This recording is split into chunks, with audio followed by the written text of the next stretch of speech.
खरं सांगायचं झालं तर कोणतीही गोष्ट आधी सुरुवातीला अवघड वाटते आणि नंतर हळूहळू प्रॅक्टिस केली की ती जमते.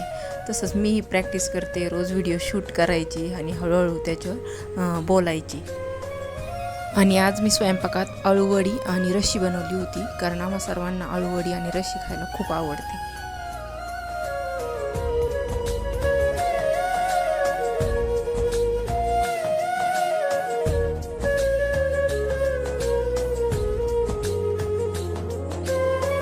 आणि हे बघा, द्राक्षांचा सीझन चालू झाला आहे, तर हे द्राक्ष आणले होते आज, तर ते मुलांना खायला द्यायचे होते म्हणून इथं स्वच्छ पाण्याने धुवून घेतले. आणि काही मोठं मागायचं नसतं, पण देवबाप्पाला बघितलं की छान वाटतं. तुम्ही असं करता का? मला नक्की कमेंट करून सांगा. पुन्हा भेटू पुढच्या ब्लॉगमध्ये, तोपर्यंत बाय. कोणी पप्पी घेतली? राघवची. तू कुठं गेला होता? बुर गेलता. नारळ पाणी कसं होतं?